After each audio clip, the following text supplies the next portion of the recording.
Bine v-am găsit, bine v-am regăsit, dragilor din Zodia Săgetător, oriunde v-ați afla.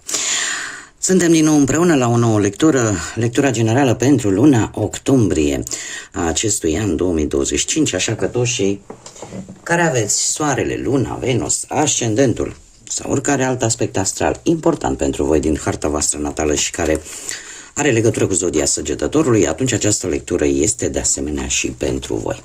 Ca de fiecare dată vă rog să luați în calcul faptul că este totuși o lectură generală, așa că vă rog să luați decât acele mesaje care vor rezona cu voi. Restul lăsați-le să zboare în univers, pentru că sigur sunt, nu, pentru alte energii care într-o mai mică sau mai mare măsură au o legătură cu Zodia Săgetător. Înainte de a începe lectura propriu-zisă, așa cum am făcut și la celelalte zodii, nici voi nu veți fi o excepție, consider că este destul de important să știm câte ceva despre această a doua lună de toamnă, octombrie, din punct de vedere astrologic. După cum bine știți, septembrie a fost o lună foarte încărcată și în evenimente astrologice, dar și cu o energie foarte încărcată. Octombrie vine într-adevăr cu o energie destul de intensă, dar de data aceasta un pic mai puțin ostilă, ca să zic așa. Avem pentru început două, numai un pic, mi s-a strâns lumânărica, am rezolvat problema. Deci, dragilor, cum spuneam, începem această lună octombrie cu un Mercur în Scorpion. Un Mercur în Scorpion care vine cu o comunicare, un dialog, indiferent că este cu cei dragi nouă, cu, în general, cu toată lumea, da? Dialogul, comunicarea dintre noi va trebui să fie una foarte serioasă, foarte profundă, foarte transformatoare. Nu e loc de superficialitate și e nevoie de destul de multă răbdare. Tot acest Mercur în Scorpion cere foarte multă claritate, da? Nu ne mai putem juca cu cuvintele, trebuie să știm exact ceea ce spunem, să fim conciși și concreți.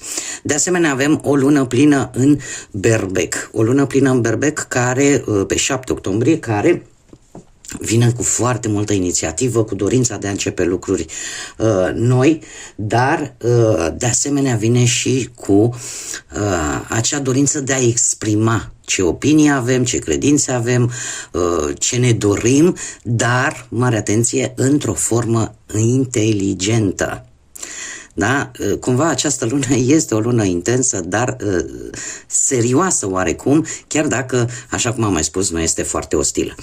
Desigur, mai avem și un Venus în balanță, undeva pe la aproape de jumătatea lui octombrie, care ne îndeamnă să fim un pic mai atenți, nu știu, la estetica noastră, la fizicul nostru, la relațiile noastre, atât cele sentimentale cât și cele intersociale, da, între noi, și să încercăm oarecum să găsim un anumit echilibru, o anumită armonie. Ce este cel mai important, începem așa cu părțile mai pozitive, avem un trigon între Marte și Jupiter, care ne aduce o influență foarte pozitivă în viața noastră. De ce? Pentru că ne dă o încredere mult mai mare în noi și dorința de a ne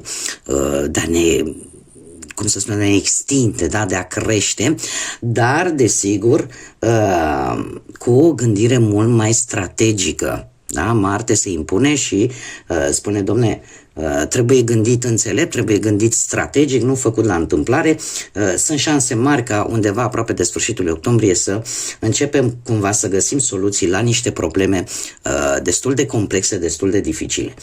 Un alt trigon între Marte și Nodul Nord ne pune în situația în care să avem energie, avem dorință de acțiune, avem curaj, dar în același timp se interpune pe axa destinului nostru. Adică cumva parcă lucrurile încep să intre pe făgașul lor, pe acea linie pe care a trebuit să o urmăm. Exact ca și cum, imaginați-vă că am fost într-o pădure, am tot rătăcit prin ea și la un moment dat găsim acea potecă, acel drum care să ne ducă către direcția între care noi ne îndreptăm. Mai avem de asemenea și un alt trigon între Marte și Saturn. Ce se întâmplă când se armonizează, de exemplu, acțiunea, energia, curajul, dinamismul cu acel Saturn bine structurat? Păi ce să ne aducă? Aduce determinare, aduce răbdare, aduce organizare și de asemenea indică tot către sfârșitul lui octombrie toate aceste lucruri ne ajută să ducem la bun sfârșit situații dificile cu care ne-am confruntat în ultima perioadă. Se pun baze unor proiecte, unor planuri care, mare atenție, trebuie să fie foarte realiste și foarte clare. Da, există cam toată luna lui octombrie această tendință de a face lucrurile real, de a face lucrurile cât mai clar, fără mișmașuri, fără tot felul de artificii. Acum, haideți să vedem și partea mai puțin pozitivă. Da, avem o conjuncție între Marte și Lilith, undeva pe 26 octombrie, care vine și cu această tendință de a răbufni, de a scoate în exterior ura, furia pe care am strâns-o poate de ceva vreme și cumva parcă a stat acolo liniștită o perioadă, dar cumva simțim nevoia să o scoatem în exterior. Aici trebuie făcut acest lucru, pentru că e bine să scoți acea energie negativă pe care ai tot strâns-o de-a lungul timpului, dar, cum am mai spus, faceți-o într-un mod asertiv, într-un mod inteligent. Mai avem de asemenea și o quadratură între Jupiter și Chiron, care iară este foarte interesantă pentru că acționează mai mult pe partea internă a noastră, da? Este un conflict în interiorul nostru. De ce? Jupiter, marele benefic, vine cu această tendință de a fi expansivi, de a crește la nivel personal și poate chiar apar, cum să spun eu, șansa de a face acest lucru.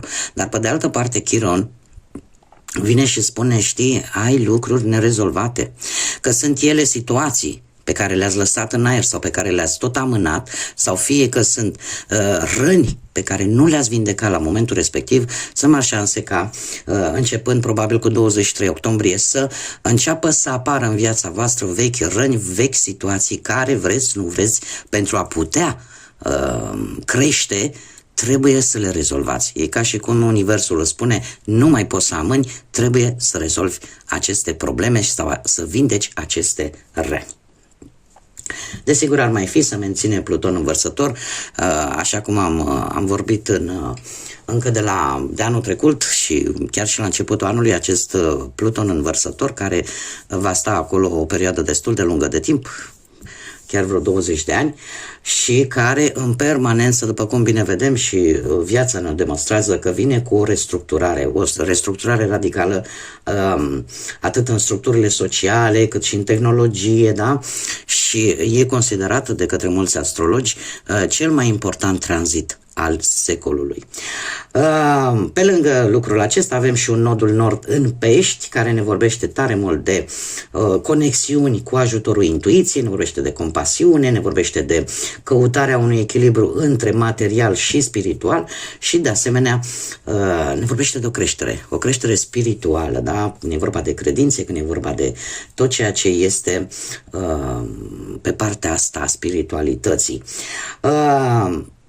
Eu aș mai spune că există, într-adevăr, cred că cu ce vine cel mai important acest nod nord în Pești este faptul că avem acea înțelegere că nimic nu este întâmplător și că suntem într-un fel sau altul interconectați între noi. De ce? Pentru că fiecare are rolul lui în această viață și lucrul ăsta se va vedea mult mai accentuat. Plus de asta mai vine și cu schimbări de paradigmă, schimbări de sentimente, da? Sentimentul ăla de umanitate. Acum, pe voi, dragilor din Săgetător, pe voi, în mod special, se pare că stabilitatea nu este finalul aventurii, da? Adică dacă lucrurile nu se vor mișca așa cum sunteți voi obișnuiți, că voi sunteți oricum una din zodiile foarte entuziaste, cu o foarte mare sete de aventură, de cunoaștere, această lună octombrie pentru voi va fi una în care o veți lăsa un pic mai moale, ca să zic așa, nu veți avea parte de foarte multe aventuri, ca să zic așa, de genul ăsta, dar apare necesitatea calmului. Apare necesitatea calmului, scade un pic ritmul, ca să zic așa, că nu prea ai de ales, ori ești mai organizat, ori pierzi energie și timp pe lucruri care chiar poate nu merită. E posibil ca un proiect să se poată materializa, mai ales pe planul ăsta al muncii, dar asta numai dacă există disciplină și organizare. Este un factor important pentru voi în această lună octombrie. În relație e posibil să vreți să amânați, dar cum am mai spus, această quadratură între Jupiter și Chiron, în relații nu mai puteți amâna anumite discuții importante pe care le-ați tot amânat, poate sau le-ați ignorat. Aș mai spune că pe partea asta a sănătății ar putea veni o anumită avertizare. Voi știți că eu nu prea fac predicții vis-a-vis de sănătate, dar atunci când ele apar și sunt în mod special ieșite în evidență, atunci îmi fac datoria și vi le spun. În ceea ce privește sănătatea, dragilor, nu ar trebui să ignorați grija de bază a propriului vostru corp. Da? Adică faceți, cum să spun, ascultați-vă semnalele organismului atunci când acesta vi le dă și dacă e necesar puteți vizita și un medic pentru a fi sigur că totul este în regulă. În general, așa, per total, pentru voi, dragilor, ordinea este aliatul vostru în această lună. Este o lună un pic, să zicem, un pic mai statică, nu cum v-ar place vouă, nu știu dacă o să fie plină de foarte multe drumuri sau de foarte multe evenimente care să vă potolească acea sete de cunoaștere, dar de obicei e nevoie câteodată și de o mică pauză și să nu se mai tureze motoarele așa la capacitate maximă, pentru că aici apare și uzura. Bun, dragilor, dacă am terminat această mică poveste astrologică, eu zic să trecem și la cărți și haideți să vedem, cum mulți dintre voi știți care deja mă urmăriți. Am scos câte o carte pentru fiecare săptămână întreagă din luna lui octombrie, să vedem așa în mare cam ce evenimente importante pot apărea în viața voastră. Mare grijă încă din prima săptămână, eu aș zice mai degrabă săptămâna 6-12. 6-12 octombrie, de ce? Avem un urs care ne vorbește de un anumit pericol, în special pe partea banilor. În special pe partea banilor. Orică se întâmplă ceva care o să vă cam sperie așa. Asta nu înseamnă că nu puteți schimba această energie. Da? Cei care se regăsesc cu această informație sunt sigură că și-au format deja o idee cam despre ce ar putea fi vorba. Dar este un avertisment, un risc pe partea banilor sau ce ține de bani. Cea de-a doua săptămână vine de asemenea cu o anumită avertizare de a fi atentă și de a nu îți asuma anumite riscuri. Eu zice mai degrabă de a nu îți asuma niște riscuri. Poate nu neapărat anumite riscuri. Și cum vorbim de bani, așa că cumva aceste energii voi le puteți schimba. Cea de-a treia săptămână vine cu pâinea, o perioadă în care lucrurile oarecum intră în făgașul lor normal, atâta timp cât se vor ține cont de aceste avertizări care vin încă din prima jumătate a lui octombrie, o perioadă de prosperitate și de abundență, dacă se vor lua în calcul aceste avertismente. Iar sfârșitul lui octombrie vine cu un eveniment important, un eveniment care va avea așa o reacție foarte intensă, da? La voi. Acum trebuie să vă mai spun un lucru. Știți că am avut în septembrie am avut parte de niște eclipse, un de lună, parțial de soare. Trebuie să vă spun că influența acestor evenimente astrologice, astrale, vor mai își vor lăsa urme, așa, vor avea o urmare și undeva chiar în primele zile din octombrie, adică nu scăpăm chiar așa ușor de ele.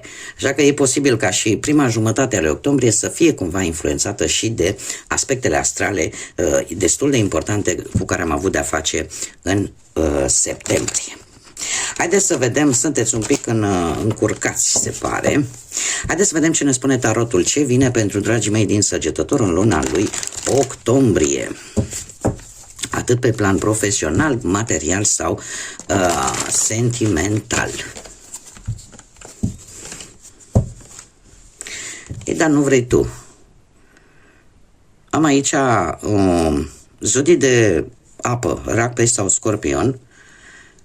Ne vorbește de diplomație și de o situație un pic dificilă, în care ți se cere să-ți menții calmul, măsura și înțelegerea și să iei decizii cât mai înțelepte. Le mai amestecăm odată, era o carte care tot nu vroia să se grupeze cu tot pachetul. Acum, da? Haideți să vedem. Hei, pe partea asta a muncii, nu știu, sunteți obosiți și unii dintre voi ați zice că vă simțiți așa un pic cam fără energie. Nu știu dacă o să încercați cumva să vă luați încă de la începutul lui octombrie o mică pauză, niște zile de vacanță, poate chiar și un sfârșit de săptămână, tocmai pentru că vă simțiți foarte epuizați cumva, cumva încercați, poate unii dintre voi, poate nu vorbim neapărat de oboseală, da? Bine, putem vorbi și de o situație în care, nu știu, să aveți o mică răceală, să aveți voi o anumită problemă de sănătate, nu foarte mare, dar dacă nu vorbim de acest aspect, vorbim de faptul că voi parcă nu mai aveți răbdare într-o anumită situație legată de muncă și în care vi se cere răbdare, tocmai pentru că și poate ar fi bine așa să nu forțați lucrurile mai mult decât deja sunt. E un trei de bâte aici care îmi vorbește de posibil, pe motive profesionale, să fie nevoie să faceți un drum sau posibil, dacă voi încă nu vedeți anumite rezultate vis-a-vis de o schimbare de locație pe motiv profesional. Sunt mari șanse să apară, pentru cei care căutați un job, să apară într-adevăr un job și pentru care să faceți un drum, care pe parcursul lui octombrie, din câte văd eu aici, mie mi-apare un contract. Mi-apare un contract cu acest 2 de cupe, apare o înțelegere sau pur și simplu găsiți acest job destul de benefic pentru voi. Aș mai avea de spus pentru cei care nu sunteți în căutarea unui job și care aveți deja un job actual, este un moment în care, într-un fel sau altul, aș zice că îți recapeți aprecierea și valoarea la locul de muncă actual în luna lui octombrie. E ca și cum ai zice, domne, lumea începe să vadă de fapt cum îți faci tu treaba și că totuși nu e chiar de dorit să vă piardă. Da? Mergem mai departe, partea bănuților. Partea bănuților vine cu oferte. Vine cu oferte în care voi trebuie să fiți atenți sau foarte atenți și la informațiile care nu vi se spun. În general, diavolul pe partea banilor este o carte benefică, dar cum avem și un 7 de monede, e posibil ca ori o situație legată de bani să apară într-adevăr foarte tentantă, dar trebuie să vă spun, ea chiar dacă este reală, dacă este benefică pentru voi, nu va da rezultate imediate, adică banii nu vor veni imediat. Și asta de ce? Pentru că încă mai trebuie lucrat, încă mai trebuie probabil, nu știu, aduse tot felul de documente. E vorba, nu știu, orică e de un bonus, orică e de o situație, o anumită sumă de bani care într-adevăr, vine sub forma unei oferte, vine sub forma unei oportunități bune pentru voi, dar încercați să scoateți și informațiile care nu vi se oferă pentru a ști exact cum stă treaba. Este ceva, într-adevăr, care e posibil să nu dea rezultate imediat, să le dea în viitorul apropiat. Iar pentru ca acest lucru să fie posibil, pentru că șaptele de bâte mi-mi vorbește de posibilități de creștere materială, da? Doar că trebuie să gândiți un pic pe termen lung ca să vedeți, acceptați, nu acceptați și eu aș zice că sunt șanse mari. Sunt șanse mari să ieșiți biruitor, ca să zic așa, să ieșiți cu reușită.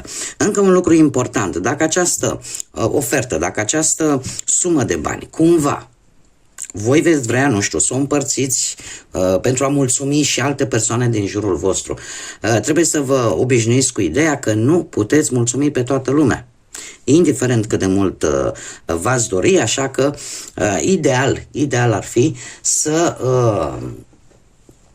fiți curajos și să vă urmăriți scopul vostru. Un lucru iar important, e posibil ca o anumită teamă, o anumită îndoială să fie perfect normală vis-a-vis de această sumă de bani, vis-a-vis de această ofertă, dar, cum am mai spus, important este să vă urmăriți interesul. Câteodată trebuie să facem și acest lucru. Haideți să vedem pe partea sentimentală, cei care sunteți deja într-o pereche. Dragilor, voi sunteți într-o... Nu știu, aici puteți fi foarte bine voi sau pot fi alte zodii de foc, la fel ca și voi, berbec, leu sau tot săgetător. Aici pe partea banilor îmi apare Capricorn, am uitat să vă spun.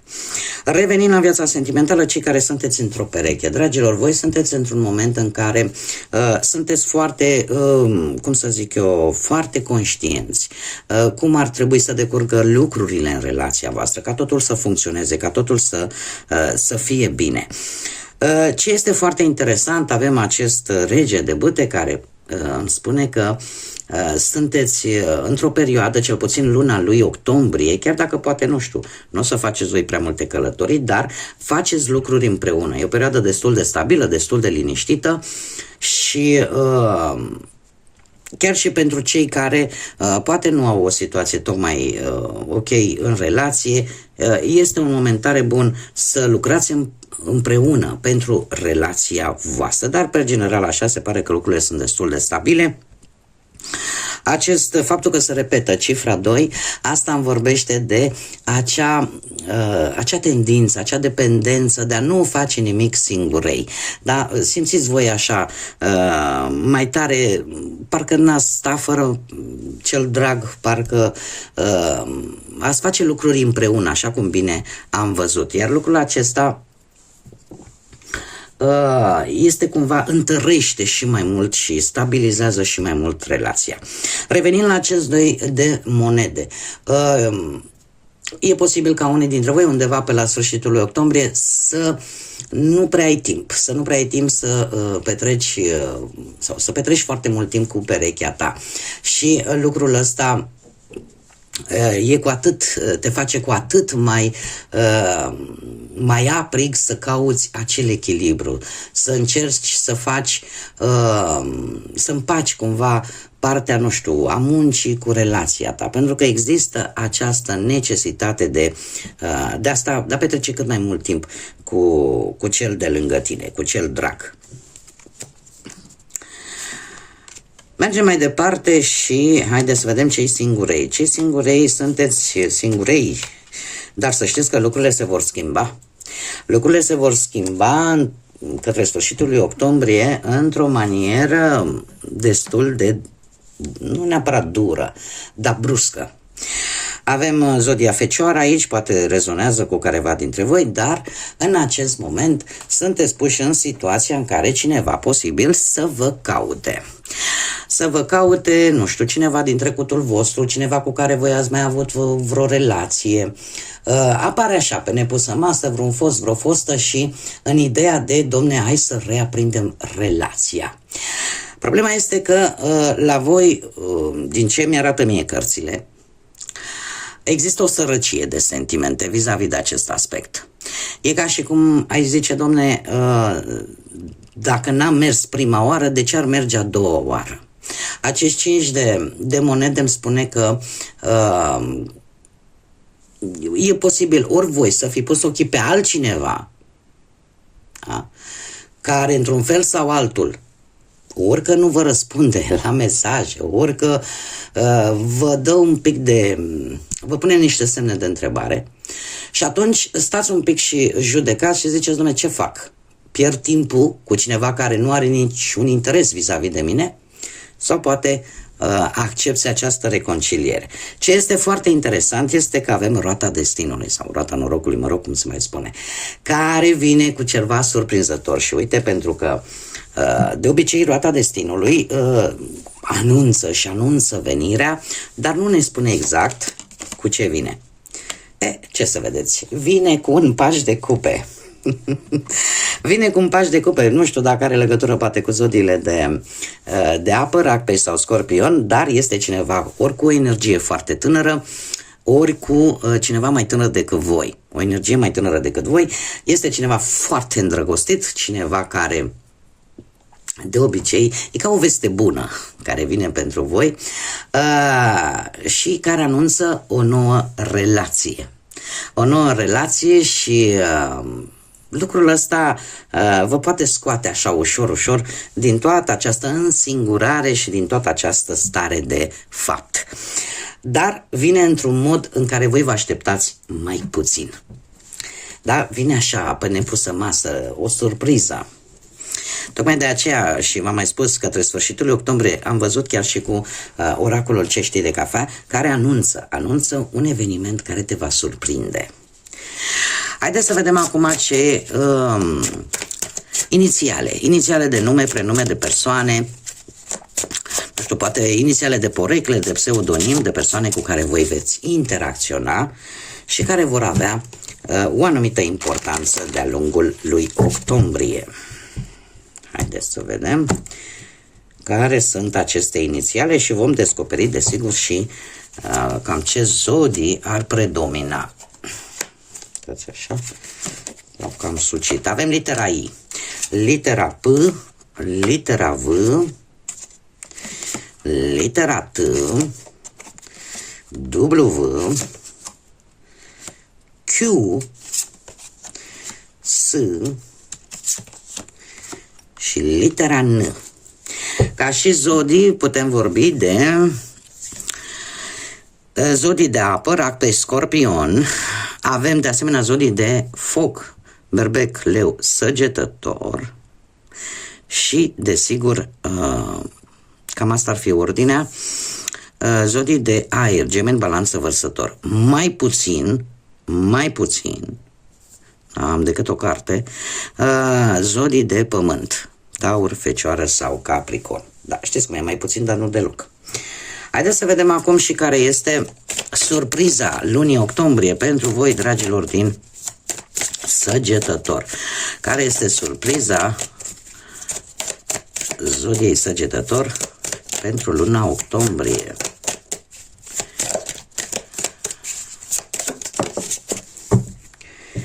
Haideți să vedem. Surpriza voastră este legată ori de data de 6 octombrie, ori de o zi de vineri în care ceva se finalizează și trebuie să-i dai drumul, trebuie să renunți. Este foarte interesant că mi-apare și planeta Venus, care vorbește de autoestimă. E posibil lucrul acesta să implice poate relații sentimentale sau eu aș mai spune că ne poate vorbi și de ceva ce voi, într-un fel sau altul, v-ați fi dorit din tot sufletul, dar din păcate se pare că nu se va finaliza așa cum ați fi vrut voi. Dar în mare parte e vorba de relații. Având-o pe Venus aici, e vorba de relații. Cum de asemenea acest lucru mai poate vorbi și de cum să zic eu, de o anumită recompensă. O recompensă, nu știu, ceva ce voi ați fi așteptat, dar se pare că se va finaliza și va trebui să renunțați, va trebui să-i dați drumul. Haideți să vedem acum un mesaj din partea Universului pentru voi, dragilor, și să vedem ce ne spune. Spune așa: nu-ți fie frică să spui te iubesc sau îți mulțumesc acelor persoane care merită să audă acest lucru. Nu-ți fie teamă să îmbrățișezi,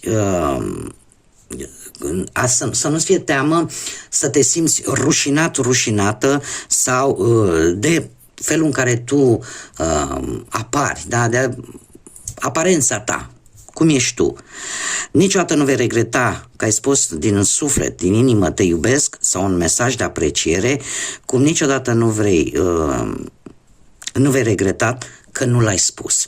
Este de fapt un mesaj destul de înțelept, care mai așa în termeni obișnuiți pentru toată lumea, spune în felul următor: dacă o persoană consideri că merită să-i spui un te iubesc, un îți mulțumesc, nu ezita și fă-o.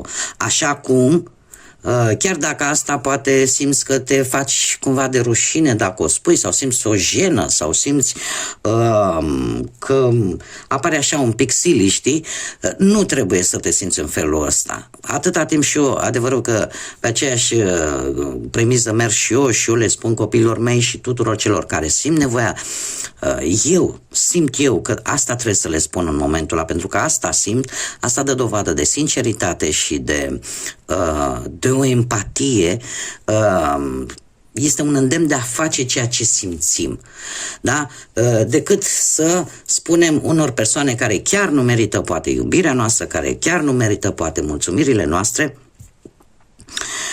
Așa că niciodată să nu regreți că ai făcut acest gest, că ai spus aceste cuvinte, cum de asemenea să nu regreți chiar dacă nu le-ai spus, pentru că e posibil să nu le fi simțit și atunci era deja o minciună.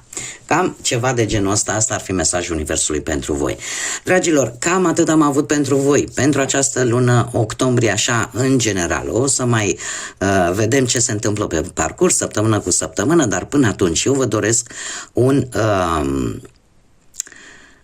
o lună octombrie cât mai liniștită și cât mai înțeleaptă. Să aveți parte de tot ce vă doriți, de sănătate, de multă lumină, atât în suflete cât și în gânduri. Până data viitoare când ne vom reîntâlni, numai bine și să fiți iubiți, dragilor!